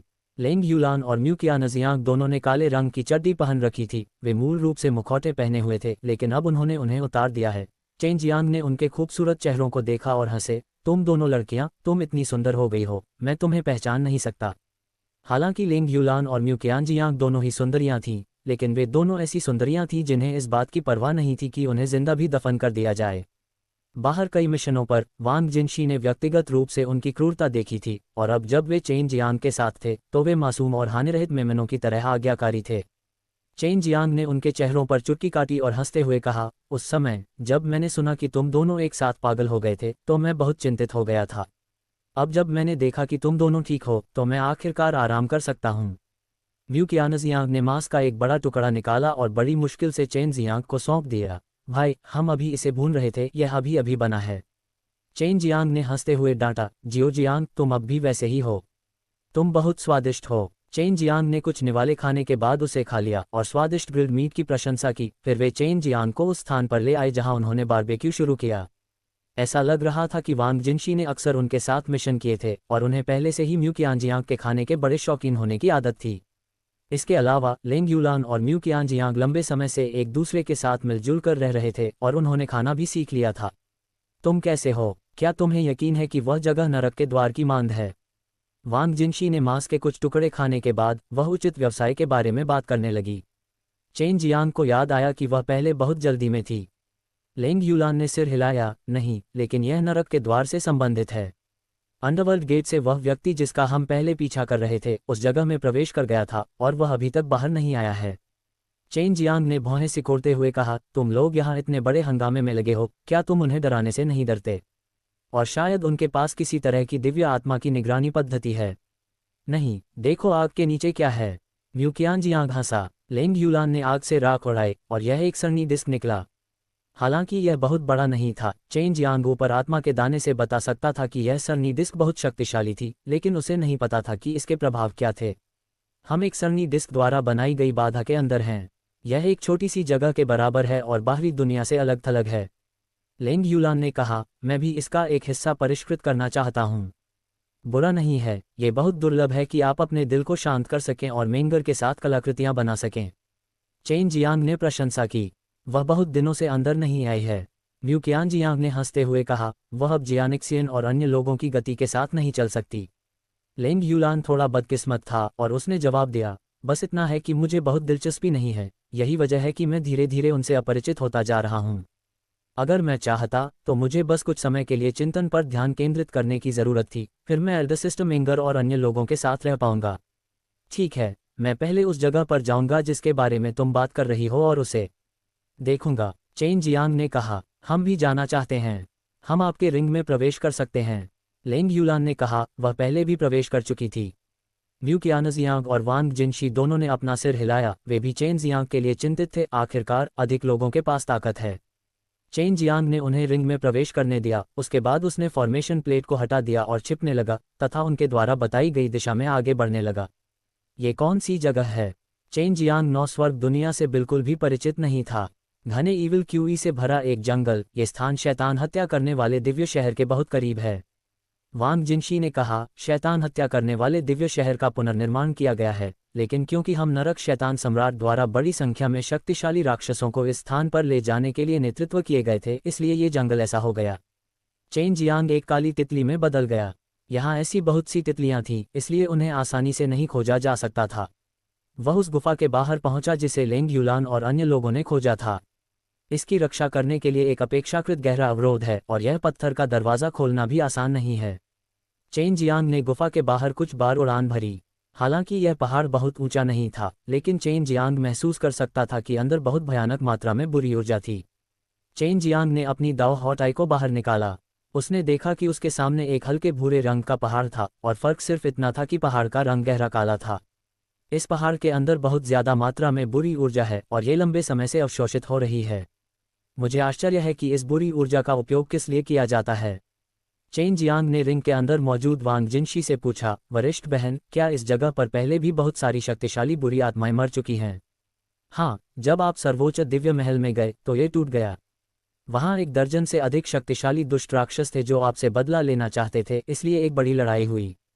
वांग जिनशी ने कहा, अब जब शैतान को मारने वाला स्वर्गीय भगवान 9 स्वर्ग विद्यालय में चला गया है, तो ये सबसे बड़ा वरिष्ठ भाई है जो इसे संभालेगा। छोटे भाई, आपको क्या लगता है कि वे ऐसा क्यों कर रहे हैं? चेन जियांग ने कुछ देर सोचा, फिर कहा, वे लोग व्यूह रचना कर रहे हैं। इसके अलावा उनमें से एक से अधिक हैं। बाकी शैतान हत्या करने वाले दिव्य शहर से बहुत दूर स्थानों पर छिपे हुए होंगे। ऐसा लगता है कि वे लंबे समय से इस व्यूह रचना की योजना बना रहे थे। शैतान को मारने वाला दिव्य महल नरक शैतान सम्राट के लिए सबसे बड़ा खतरा था, क्योंकि उस स्थान पर उनके जैसे राक्षसों को नियंत्रित किया जाता था। यदि शैतान को मारने वाले दिव्य महल को नष्ट नहीं किया गया, तो उन्हें भविष्य में शैतान को मारने वाले दिव्य महल का सामना करना पड़ेगा और उन्हें बहुत नुकसान उठाना पड़ेगा। लेंग यूलान और अन्य लोग यह नहीं देख पा रहे थे कि चेन जियांग क्या देख रहा था। वे केवल यह महसूस कर सकते थे कि उस स्थान पर बुरी क्यूई की घनी मात्रा थी, और यह स्पष्ट रूप से नहीं देख पा रहे थे कि वह स्थान कितना भयानक था जहां बुरी क्यूई इकट्ठा हो रही थी। चेन जियांग ने कहा, अगर अंदर कोई है तो मैं अंदर जाने के बाद उनकी असली योजना का पता लगा सकता हूँ। लेंग यूलान ने कहा, बाधा अधिक शक्तिशाली है। भले ही हम हमला करने की कोशिश करें, इसे तोड़ना मुश्किल होगा और यह उनके द्वारा खोजा जाएगा। भाई, क्या आप इसे स्वयं संभाल सकते हैं? बेशक, इसमें कोई समस्या नहीं है। मुझे नीची नज़र से मत देखो, भले ही मेरा वर्तमान दिव्य देवता तुम्हारे जितना बड़ा न हो। चेन जियांग ने हंसते हुए कहा और तुरंत ही स्थानिक नियमों की शक्ति को मुक्त कर दिया और आसानी से बाधा को पार कर गया। वह आसानी से गुफा में प्रवेश कर गया और काले धुएं के एक गुबार में बदल गया तथा पकड़े जाने से बचने के लिए सावधानीपूर्वक गुफा के ऊपर तैरने लगा। इस गुफा के अंत तक जल्दी ही पहुंच गया और वहां कोई और प्रवेश द्वार नहीं था। चेन जियांग ने अपने आसपास का ध्यानपूर्वक निरीक्षण किया और जमीन पर एक चौकोर संरचना प्लेट की खोज की। क्या ये भूमिगत हो सकता है? चेन जियांग ने तुरंत दाव हृदय नेत्र को सक्रिय किया, नीचे देखा, और वास्तव में उसने बड़ी मात्रा में दुष्ट क्यूई को सरनी डिस्क के माध्यम से नीचे की ओर बहते देखा। इस संरचना प्लेट का उपयोग लोगों को स्थानांतरित करने के लिए नहीं किया गया था, बल्कि राक्षसी ऊर्जा के अवशोषण को गति देने के लिए यहाँ रखा गया था। क्या तुम्हें यकीन है कि कोई इस जगह में घुसा है? चेन जियांग ने कहा, मैंने केवल एक संरचना प्लेट देखी है जो सभी बुरी क्यूई को अवशोषित करती है, और इसके अलावा कुछ भी नहीं है। हमने इसे अपनी आंखों से देखा है, म्यू कियानजियांग ने निश्चितता के साथ कहा। चेन जियांग को लगा कि केवल एक ही संभावना थी, और वह ये कि वे लोग धुंध में बदल जाएं और सरनी डिस्क द्वारा उस स्थान में अवशोषित हो जाएं जहां रहस्यमय दुष्ट आत्मा क्यूई एकत्र थी। वह अब धुंध के रूप में भी था, जिससे उसे आराम मिला और वह फॉर्मेशन प्लेट में प्रवेश कर सका। कुछ ही देर बाद वह एक अंधेरी जगह पर पहुंचा। इस समय वह अभी भी हवा में तैरती काली धुंध के रूप में था। जब उसने अपने सामने का दृश्य देखा तो वह चौंक गया। यह एक बहुत बड़ा भूमिगत पत्थर का कमरा था। कमरे के बीच में एक संरचना थी जो एक वेदी की तरह दिखती थी, और वेदी के ऊपर कुछ ऐसा था जो एक हल्की सफ़ेद रोशनी उत्सर्जित करता था। ये चीज़ एक विशाल कोकून की तरह दिखती थी और ऐसा लग रहा था कि वह सांस ले रही है। चेन जियांग ने देखने के लिए दाओ हॉट आई का इस्तेमाल किया। कुछ ऐसा जो बड़ी मात्रा में ईविल क्यूई को अवशोषित करता था। वास्तव में ये कोकून जैसी चीज़ थी। ये बेहद भयानक था और इसके अंदर एक मजबूत ईविल दानव का पोषण हो रहा था। वेदी के पास काले कपड़े पहने हुए बहुत से लोग थे। उनके सिर काले कपड़े से लिपटे हुए थे। उनकी आंखें भी खुली नहीं थीं और वे वेदी के नीचे की खायों में खून का एक घड़ा डाल रहे थे।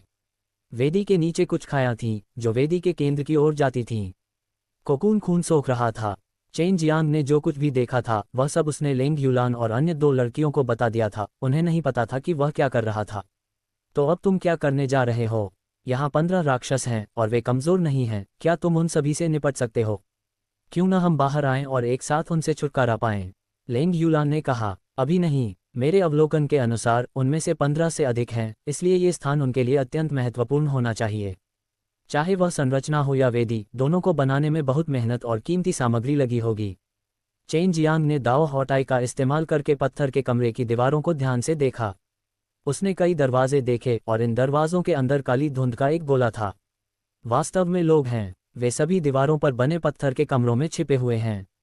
चेन जियांग ने कहा, मुझे लगता है कि उन्हें शिफ्ट बदलनी चाहिए।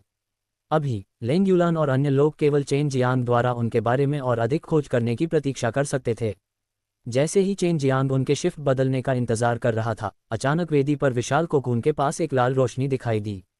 दूसरे काले कपड़े पहने लोग तुरंत वहां गए और झुक गए। जो व्यक्ति अचानक आया उसने लाल लबादा पहना हुआ था और लाल धुंध में लिपटा हुआ था। जब लाल धुंध धीरे धीरे छट गई तो जो व्यक्ति दिखाई दिया वह एक मध्यम आयु वर्ग का व्यक्ति था। क्या यह आदमी अग्नि दिव्य महल का अग्नि देवता नहीं है? चेन जियांग ने इसे पहचान लिया। उस समय अग्नि देवता नरक शैतान सम्राट के साथ था और भाग्य के देवता और अन्य भी थे। चेन जियांग ने लेंग यूलान और अन्य लोगों को इस मामले के बारे में बताया। ये लोग लंबे समय से नरक शैतान सम्राट के साथ सांठगांठ कर रहे हैं। बस हमने उनके बारे में कोई खबर नहीं सुनी है। वांग जिनशी ने कहा, भाग्य के देवता को नरक शैतान सम्राट और बाकी लोगों के साथ काम करना चाहिए। शायद राक्षसी क्यूई की खेती भी करनी चाहिए। बढ़ने का ये तरीका बहुत तेज है। नरक शैतान सम्राट ने पहले से ही खेती की एक बहुत ही परिपक्व विधि तैयार कर ली है। ये 20 दिन में पूरा हो जाएगा। अग्निदेव की आवाज़ कुछ उत्तेजित हो गई। तुम उस समय निश्चित रूप से शैतान हत्या करने वाले दिव्य शहर का दुर्स्वप्न बन जाओगे। ये सुनने के बाद चेन जियांग को यकीन हो गया कि वे शैतान हत्या करने वाले दिव्य शहर को निशाना बना रहे थे। कोकून को सहलाने के बाद अग्नि देवता लाल रोशनी में बदल गए। काले रंग के अन्य लोग अपने काम पर लगे रहे। किसी को नहीं पता था कि उन्हें खून कहाँ से मिला था, लेकिन यह वास्तव में लंबे समय से डाला जा रहा था। हमें उनकी योजना को नष्ट करना होगा। मुझे आश्चर्य है कि इस योजना के लिए उन्होंने कितने लोगों को मार डाला। चेन जियांग ने वेदी में खून के अंतहीन प्रवाह को देखा और उसका दिल क्रोध से भर गया। 4 घंटे बीत गए और अचानक दीवार पर लगा पत्थर का दरवाज़ा खुल गया। 10 से ज्यादा काले कपड़े पहने लोग बाहर निकले। उन्होंने ही काम संभाला, जबकि काले कपड़े पहने लोग आराम करने के लिए पत्थर के कमरों में चले गए। जैसे ही पत्थर का दरवाज़ा खुला, चेन जियांग तुरंत काले धुएं में बदल गया और उनमें से एक में तैर गया। वह पहले अंदर नहीं गया क्योंकि अंदर के लोग लगभग ठीक हो चुके थे, इसलिए उनसे निपटना बहुत मुश्किल नहीं होगा। इस समय 15 काले कपड़े पहने लोग पहले से ही बहुत थके हुए थे। न केवल उन्हें अपना खून डालना था, बल्कि कोकून को अवशोषित करने और उसे परिष्कृत करने में मदद करने के लिए उन्हें अपनी खुद की राक्षसी ऊर्जा का उपयोग करने की भी आवश्यकता थी। जब चेन जियांग पत्थर के कमरे में दाखिल हुआ तो उसने धैर्यपूर्वक प्रतीक्षा की। दरवाज़ा पहले से ही बंद था और उसे पत्थर के कमरे में काले कपड़े पहने व्यक्ति के आराम करने का इंतजार करना था, तभी वह आगे बढ़ सकता था। कुछ ही समय बाद काले कपड़े पहने आदमी गहरी नींद में सो गया। बाहर से अवशोषित की गई बुरी ऊर्जा को अवशोषित करके ठीक हो गया। चेन जियांग ने अभी अपना कदम उठाया और सीधे आत्मा को अवशोषित करने वाले शैतानी मंत्र का इस्तेमाल किया। एक मानसिक हमला किया और दूसरे पक्ष के दिव्य भावना सागर की रक्षा को तोड़ने के बाद उसकी शक्ति सीधे दूसरे पक्ष की आत्मा में प्रवेश कर गई और यादें चुरा लीं। जब उसकी स्मरण शक्ति काम करने लगी तो उसने तुरंत काले कपड़े वाले व्यक्ति को 6 लोगों के दर्पणों में डाल दिया और फिर काले कपड़े वाले व्यक्ति को मारने के लिए 6 लोगों के दर्पणों के अंदर मारक तंत्र को सक्रिय कर दिया। शैतान को मारने वाले दिव्य शहर के बाहर वास्तव में ऐसी 10 चीजें हैं। चेन जियांग चौंक गया। इन चीज़ों को एक प्राचीन दुष्ट राक्षस द्वारा छोड़ी गई एक गुप्त विधि का उपयोग करके बनाया गया था। वे बेहद डरावने राक्षसी कीड़े हैं जो राक्षसी जहर छोड़ सकते हैं। बुरे जहर के अलावा वह कितना शक्तिशाली है। वांग जिनशी ने पूछा। ये बहुत मजबूत होना चाहिए, क्योंकि मुझे नहीं पता कि नरक शैतान सम्राट को बग अंडे कहाँ से मिले, लेकिन उन्हें बहुत प्राचीन कहा जाता है, शायद युए को इसके बारे में पता हो। चेन जियांग ने युए को उसके पीछे आने के लिए नहीं कहा, क्योंकि उसके साथ युए थी, इसलिए उसके लिए उसके जैसा बनना मुश्किल होगा। क्या इससे निपटने का कोई तरीका है? वांग जिनशी बहुत चिंतित था, क्योंकि इससे शैतान हत्या करने वाले दिव्य शहर के लिए खतरा पैदा हो गया था। हाँ, चेन जियांग ने रेत का एक दाना निकाला और कहा, मुझे बस इस चीज को कोकून में डालना है और एक निश्चित समय पर इसे विस्फोट करना है। ये चेन जियांग द्वारा परिष्कृत की गई एक छोटी सी गोली थी, यह विस्फोट पैदा कर सकती थी। यह एक ऐसा पत्थर था जिसे उसने एक प्रकार की अत्यंत शक्तिशाली विस्फोटक शक्ति के साथ परिष्कृत किया था, और यह उस पहाड़ का पत्थर भी था जहां लॉन्ग जुएई की बची हुई आत्मा छिपी हुई थी। चेन जियांग ने पत्थर के कमरे को छोड़ दिया और बाहर तैरने लगा। उसने अपनी स्थानिक ऊर्जा का उपयोग करके छोटी गोली को कोकून में डाल दिया। ये बहुत गहरा नहीं था, लेकिन यह बाहर बहुत उथला था और इसे ढूंढना मुश्किल होगा। मुझे इसे पूरा करने के लिए अभी भी अन्य स्थानों पर जाना है। वह आदमी अभी अन्य स्थानों पर गया है, मुझे रास्ता पता है। चेन जियांग एक सरनी डिस्क के पास तैर रहा था और उसे सरनी डिस्क से बाहर निकाला गया। इन दुष्ट कीड़ों के अंडे शैतान को मारने वाले दिव्य शहर के बाहर थे। चेन जियांग को आधे दिन का समय लगा, तब जाकर उसने सभी छोटे कणों को कोकून में डाला। विस्फोट से पहले मुझे शैतान हत्या करने वाले दिव्य शहर को तैयार रहने के लिए सूचित करना होगा, क्योंकि यह उनके लिए बहुत बड़ा नुकसान है। मुझे चिंता है कि वे इस वजह से शैतान हत्या करने वाले दिव्य शहर पर हमला कर सकते हैं। चेन जियांग ने वांग जिनशी से कहा। वांग जिनशी रिंग से बाहर आए, संचार जेड प्रतीक कागज का उपयोग करके स्थिति को शैतान हत्या दिव्य शहर तक पहुंचाया और फिर हंसे। धन्यवाद जूनियर भाई, हालांकि आपकी साधना उच्च नहीं है, फिर भी आप कई अच्छे तरीकों के साथ वही हैं। वांग जिनशी का जैद तावीज़ काम उठा और किसी ने उसे संदेश भेजा। अंदर की जानकारी पढ़ने के बाद उसने कहा, बिग सीनियर और बाकी लोगों ने बहुत पहले ही अपनी तैयारी कर ली है। उन्होंने कहा कि उन्होंने कुछ नरक शैतान सम्राट लोगों को भी आसपास घूमते हुए पाया है। चेन जियांग ने सिर हिलाया और कहा, तो चलो थोड़ा और दूर चलते हैं और इसे प्रज्वलित करते हैं। लेंग यूलान और म्यूकियान जियांग भी रिंग से बाहर भागे। वे देखना चाहते थे कि विस्फोट के बाद क्या होगा। वांग जिनशी ने एक डिस्क निकाली और तीनों उसके ऊपर खड़े हो गए। सभी 10 छोटे कणों में चेन जियांग की दिव्य आत्मा का अंश था, जिसे उसने अपने अंदर छोड़ दिया था, और केवल एक विचार से ही वह उन्हें विस्फोटित करने में सक्षम हो गया। ये शुरू हो गया है। चेन जियांग के हंसने के बाद धरती अचानक हिल गई और दूर से धीमी गड़गड़ाहट की आवाज़ें आने लगीं। वे वर्तमान में निकटतम कीट के अंडे से काफ़ी दूरी पर थे, लेकिन इतनी हलचल होना ये दर्शाता है कि अंदर कितनी भयानक शक्ति छिपी हुई थी। देखो, लेंग यूलान ने अपने सामने आसमान की ओर इशारा किया और डूबते सूरज के नीचे काली क्यूई का एक विस्फोट हुआ।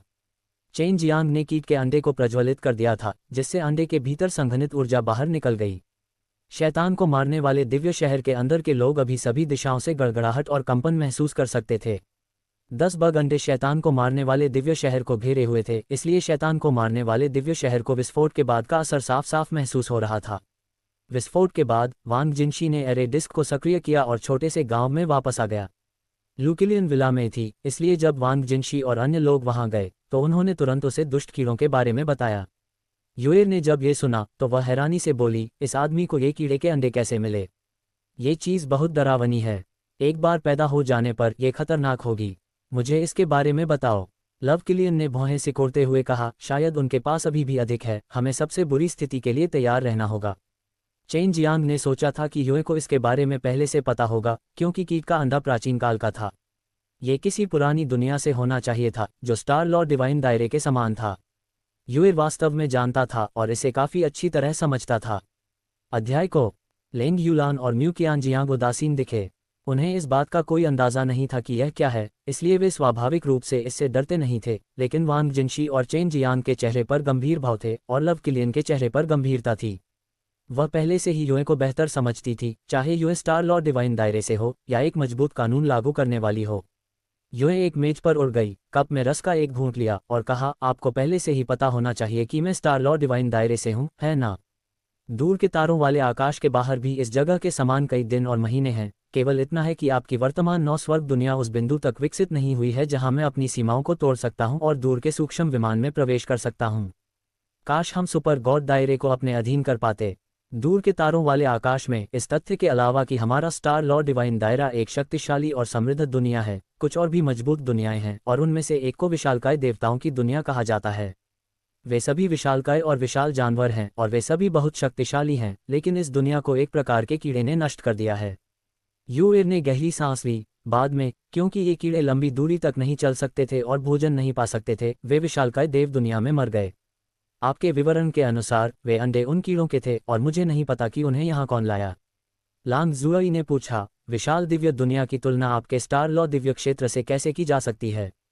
यूएर ने एक पल सोचा और कहा, यह कहना मुश्किल है। मैंने कबीले के बुजुर्गों से सुना है कि वे सभी एक जैसे हैं। मैंने कबीले के बुजुर्गों से सुना है कि वे कीड़े विशालकाय देवताओं की दुनिया में पैदा हुए थे, इसलिए उन्हें शुरू में नज़रअंदाज कर दिया गया था। उस कीट की प्रजनन गति बहुत डरावनी है और कीट जितना मजबूत होता है वह उतने ही मजबूत अंडे देता है और जन्म से ही उसकी विनाशकारी शक्ति उतनी ही मजबूत होती है। मूनचाइल्ड ने कहा, किंवदंती है कि टाइटन दुनिया के शक्तिशाली लोग केवल बग सम्राट के खिलाफ ही पीछे हट सकते थे। अधिकांश दिग्गज केवल तारों वाले आकाश में भागने के बाद ही जीवित रह पाते हैं। मैं 9 स्वर्ग विद्यालय की यात्रा करूंगी ताकि वे इस पर ध्यान दें। चेन जियांग, निष्क्रिय मत रहो। लू किलियन ने पहले ही यूए से समझ लिया था कि सुपर गॉड दायरा यहाँ के लोगों की तुलना में समय के मामले में अलग था, जिसके परिणामस्वरूप चेन जियांग के पास यहाँ के लोगों की तुलना में कम समय था। जियानिक्सियन और अन्य लोग शक्तिशाली सरनी डिस्क को परिष्कृत कर रहे हैं। वे कुछ समय तक बाहर नहीं आएंगे। पहले जाकर साधना करो, क्योंकि वे सभी यहाँ हैं। तुम उन्हें जल्द या बाद में देखोगे। लॉन्ग जुई जानता था कि चेन जियांग वास्तव में जियानिक्सियन और अन्य लोगों को देखना चाहता था, इसलिए उसने पूछा। यूए ने कहा, मैं आपकी साधना में आपका साथ दूंगी। आपकी स्थिति काफ़ी जटिल है, इसलिए शायद समय आने पर मैं आपको कुछ सलाह दे सकूं ताकि आप गलत रास्ता न अपना लें। चेन जियांग ने सिर हिलाया। वह भी अपने तीसरे दिव्य देवता को संक्षिप्त करना चाहता था और एक देवता बनना चाहता था। उसने महसूस किया कि यहाँ सभी लड़कियों के पास कम से कम कुछ दिव्य देवता हैं। अगर उसने उन्हें जल्दी से नहीं बढ़ाया तो वे भविष्य में उसका मजाक उड़ा सकती हैं। इस विला में एक ट्रांसमिशन एरे था जिसे ज़मीन में गहराई तक टेलीपोर्ट किया जा सकता था। चेन जियांग ने एक ट्रांसमिशन सरणी का उपयोग करके एक गुप्त कमरे में टेलीपोर्ट किया जो पूरी तरह से सफ़ेद रंग से घिरा हुआ था। ये ड्रैगन नस के अंदर की ऊर्जा है। ये ड्रैगन नस द्वारा निर्मित क्रिस्टल हैं। चेन जियांग इस प्रकार की ऊर्जा से बेहद परिचित था और इसे तुरंत पहचान सकता था। मैं बहुत जल्द ही तीसरे दिव्य देवता को संघनित करने में सक्षम हो जाऊंगा। मैंने पहले से ही लंबे समय तक इसकी साधना की है। चेन जियांग हंसा, तुम भी काफ़ी विलक्षण हो। सिर्फ 2 दिव्य देवता के साथ तुम्हारे शरीर में पहले से ही 2 हड्डियां विकसित हो जानी चाहिए थीं। अपनी मौजूदा ताकत के साथ तुम दिव्य देवता के साथ 5 या 6 देवताओं के साथ प्रतिस्पर्धा करने में सक्षम हो सकते हो। यूए ने कहा, हालांकि तुम्हारे लिए अभी भी ज़्यादा दिव्य देवता को संघनित करना बेहतर है। ये तुम्हारी दिव्य शक्ति को मजबूत कर सकता है और शक्तिशाली दिव्य शक्ति के साथ तुम्हारी हड्डियों का बेहतर प्रभाव होगा। चेन जियांग ने सिर हिलाया और कुछ दिव्य देवता निकाले जो उसने पहले प्राप्त किए थे। उसने इन दिव्य देवताओं को एक गोली में परिष्कृत करने की योजना बनाई। यूए, अगर तुम 10 दिव्य देवताओं की साधना कर सकती हो तो क्या इसका मतलब यह नहीं है कि तुम्हारे पास 10 प्रकार की जन्मजात क्षमताएं हो सकती हैं? अगर यह 100 देवताओं का स्तर है तो ये 100 है। चेन जियांग ने पूछा। बिल्कुल नहीं। आमतौर पर ज़्यादातर लोग कई तरह की जन्मजात दिव्य क्षमताओं में माहिर होते हैं, अन्यथा वे बहुत सारी दिव्य क्षमताओं में निपुण हो जाते। हालांकि इन दिव्य क्षमताओं की शक्ति बहुत कमज़ोर है और उनकी दिव्य क्षमताओं की शक्ति पर्याप्त नहीं है। चेन जियांग ने फिर पूछा, क्या आप अपनी जन्मजात क्षमता का अनियंत्रित रूप से उपयोग करने में सक्षम नहीं थे? तथाकथित योग्यता की शक्ति दिव्य देवता के भीतर निहित शक्ति थी जो जन्मजात योग्यता के अनुरूप थी। यदि आप इन 3 जन्मजात क्षमताओं को विकसित करते हैं तो आप उन्हें नियंत्रित कर सकते हैं, लेकिन आपको बस अपने दिव्य देवता की आवश्यकता है। भविष्य में यदि आपको लगता है कि आपको किसी जन्मजात क्षमता की आवश्यकता है तो आप उन्हें फिर से विकसित कर सकते हैं। यूए ने कहा। चेन जियांग की पहली दिव्य क्षमता विश्व निर्माण ज्वाला थी, जिसने उसे गोलियों को परिष्कृत करने में बहुत मदद की। उनकी दूसरी दिव्य घटना कला थी, जिसे उन्होंने स्वर्गीय आत्मा कुंफू की साधना करते समय सीखा था, जिसने उन्हें बहुत मजबूत रक्षात्मक शक्ति दी। उन्होंने शायद ही कभी इसका इस्तेमाल किया हो, इसलिए दिव्य घटना कला और प्रोग्रेसिव वो कपड़ों के संयोजन ने उनकी सुरक्षा को बहुत मजबूत बना दिया। जहां तक तीसरी जन्मजात क्षमता का प्रश्न है, वह इसे स्थानिक ऊर्जा के उपयोग से संबंधित बनाना चाहते थे। यूए, तुम्हें मुझसे ज़्यादा स्थानिक ऊर्जा के इस्तेमाल से परिचित होना चाहिए। मेरी तीसरी जन्मजात क्षमता स्थानिक ऊर्जा की खेती से जुड़ी है। मैं इसे कैसे विकसित कर सकता हूँ? चेन जियांग के पास कोई स्थानिक साधना तकनीक या तकनीक नहीं थी। स्वर्गीय हाथी की दिव्य क्षमता जिसे उसने पहले विकसित किया था, वह कुछ ऐसा था जो उसने अपने स्वर्गीय शरीर की दिव्य क्षमता की खेती से सीखा था। फिर जब आप तीसरे दिव्य देवता को संघनित करेंगे तो आपको ऐसा करने के लिए स्थानिक शक्ति का उपयोग करने की आवश्यकता होगी। यूए ने कहा, दिव्य देवता को संघनित करने के लिए अंतरिक्ष की शक्ति का उपयोग करते हुए हमें क्या करना चाहिए? चेन जियांग ने महसूस किया कि भले ही वह स्वर्गीय कीमिया का उपयोग करता है, ये बहुत मुश्किल होगा। साधना विधि, क्या आपके पास अंतरिक्ष की शक्ति को विकसित करने के लिए कोई साधना विधि नहीं है? यूए ने उत्तर दिया, जब तक आप साधना तकनीक का पालन करते हैं तब तक सब ठीक रहेगा। चेन जियांग ने कहा, मैं आमतौर पर स्वर्गीय कीमिया का उपयोग करके साधना करता हूँ, लेकिन अभी मुझे स्वर्गीय कीमिया के भीतर स्थानिक ऊर्जा नहीं मिली है। मेरे पास कोई स्थानिक ऊर्जा साधना पद्धति नहीं है। यूए बेहद आश्चर्यचकित थी। उसने यह बात बस यूं ही कह दी थी, लेकिन उसने उम्मीद नहीं की थी कि चेन जियांग सचमुच ऐसा करेगा। ठीक है, मैं अपनी साधना तकनीक तुम्हें दे दूंगी। यूए चेन जियांग के सिर के ऊपर से उड़ी और तकनीकों को स्थानांतरित करना शुरू कर दिया। मैं तुम्हारे दिव्य ज्ञान सागर में प्रवेश करना चाहती हूँ। चेन जियांग ने सिर हिलाया, शांत हुआ और यूए को अपने दिव्य ज्ञान सागर में प्रवेश करने की अनुमति दी, जिससे तकनीकें सीधे उसकी आत्मा तक पहुंच गईं। चेन जियांग के दिव्य ज्ञान सागर में प्रवेश करने के बाद यूए को ये बेहद दिलचस्प लगा। आपका दिव्य ज्ञान सागर वास्तव में सरल है, बस साधारण है। हे, तो फिर आपके दिव्य ज्ञान सागर के बारे में क्या? मैं वास्तव में इसे देखना चाहता हूँ। चेन जियांग ने मुस्कुराते हुए कहा। वह ये भी समझ गया था कि कई लोगों का दिव्य ज्ञान सागर सनक और कल्पनाओं से भरा हुआ था, लेकिन लव किलियन का समुद्र फूलों का समुद्र था, यहाँ तक कि सूरज, चांद और सितारे भी फूल थे। जब वह पहले अंदर गया था तो वह भी चौंक गया था। यह एक रहस्य है, यूए ने हंसते हुए कहा। यह मेरा रहस्य है कि मेरी दिव्य इंद्रिय सागर दुनिया दूसरों के सामने प्रकट नहीं की जा सकती। चेन जियांग के दिव्य ज्ञान सागर में प्रवेश करने के बाद वह वास्तव में एक खूबसूरत सफ़ेद पोशाक वाली युवती में बदल गई थी। जब उसने चेन जियांग की आत्मा को अपनी ओर घूरते हुए देखा तो उसके गाल लाल हो गए। स्टार शिफ्ट, ये पहली बार था जब यूए ने चेन जियांग के सामने अपना असली रूप प्रकट किया, लेकिन वह ऐसा केवल दिव्य इंद्रिय सागर के भीतर ही कर सकती थी। मैंने जितना सोचा था उससे भी बेहतर। चेन जियांग हंसा और आदतन अपना हाथ बढ़ाकर यूए के छोटे से चेहरे पर चुटकी ली। तो फिर तुम मुझे क्या समझते हो? क्या तुम्हें लगता है कि मैं बदसूरत हूँ? यूए ने चेन जियांग के माथे पर अपना हाथ रखते हुए हंसी। इस समय यूए और चेन जियांग की दिव्य आत्माएं छोटे द्वीप के तट पर थीं, और यूए ने स्थानिक साधना पद्धति को चेन जियांग को सौंप दिया था। अगर यह बदसूरत नहीं है तो ऐसा ही हो। ये सिर्फ इतना है कि यह थोड़ा अप्रत्याशित है। तुम मेरी कल्पना से भी अधिक सुंदर होगे। चेन जियांग ने अपनी आंखें फिर से खोली और उसने यूए की प्रशंसा की, जो एक युवा लड़की की तरह दिख रही थी। यूए ने विनम्रतापूर्वक उत्तर दिया, कितना मीठा मुंह है। कोई आश्चर्य नहीं कि तुम इतनी सारी महिलाओं को धोखा दे सकते हो। चेन जियांग ने शरारती अंदाज में हंसते हुए कहा। यूए की स्थानिक तकनीक पहले ही उसके दिव्य ज्ञान सागर में प्रवेश कर चुकी थी। उसे स्टार शिफ्टिंग तकनीक कहा जाता था। उसका नाम सुनकर उसे ऐसा लगा जैसे वह सितारों को हिला सकती है। मेरे दादाजी ने मुझे ये दिया था। मेरे दादाजी ने कहा कि मेरे पिता भी इस तकनीक के बारे में नहीं जानते हैं, और इसमें केवल अंतरिक्ष की शक्ति को प्रशिक्षित किया जा सकता है। जहां तक तुम्हारा सवाल है, चूंकि तुम अंतरिक्ष की शक्ति को नियंत्रित करते हो, इसलिए तुम इसके लिए अधिक उपयुक्त हो। यूए ने कहा, तो क्या हम सचमुच तारों को हिला सकते हैं? चेन जियांग ने पूछा। मैंने अपने दादाजी को ये कहते हुए सुना कि यह साधना तकनीक एक आध्यात्मिक ग्रह द्वारा विकसित की गई थी। उसके बाद जिंग चेन ने इस साधना तकनीक को समझ लिया। वह तारों वाले आकाश में हर जगह घूमता रहा, खास तौर पर सघन ऊर्जा वाले स्थानों पर साधना करने के लिए। जैसे जैसे समय बीतता गया, वह अपने मानव रूप में बदल गया और हमारी स्टार मून दिव्य जाति के पूर्वजों में से एक बन गया। किंवदंतियों के अनुसार हमारी स्टार मून दिव्य जाति के 10 पूर्वज हैं, जो सभी एस्ट्रल चेंगरेन या जानवर जाति के जानवर हैं। उन्होंने तब स्टार मून दिव्य जाति का गठन किया। यूए ने कहा। इस तरह की बातें रहस्यमय लगती थीं, लेकिन चेन जियांग का मानना था कि जिस शुई विज्ञान से वह सबसे अधिक परिचित था, वह भी एक आत्मिक शरीर था और उसे सीखने में काफ़ी समय लगा। यूए ने जल्दी से चेन जियांग को स्टार शिफ्टिंग तकनीक सिखाई, और उसने तुरंत चेन जियांग के दिव्य ज्ञान सागर को छोड़ दिया, जिससे उसे थोड़ा पछतावा हुआ।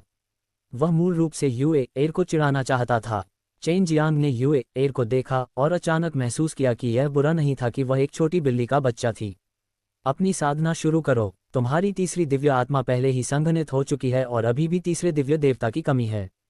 चेन जियांग के दिव्य ज्ञान सागर में प्रवेश करके यूए इसे महसूस कर सकती थी। चेन जियांग ने अपना सिर हिलाया और ड्रैगन नस से ऊर्जा को अवशोषित करना शुरू कर दिया। उसने अपनी स्टार शिफ्टिंग तकनीक को प्रसारित किया और तीसरे दिव्य देवता को संघनित करना शुरू कर दिया। क्योंकि यूए ही वह था जिसने आत्मा से उसे तकनीकें दी थीं, यूए की तकनीक की समझ भी प्राप्त की जा सकती थी, ठीक उसी तरह जैसे उसने पहले हुआ शियांग यूए को स्वर्गीय कीमिया दी थी। अपनी गति बढ़ाने के लिए उसने स्वर्गीय कीमिया के साथ समन्वय करके इसका उपयोग भी किया था।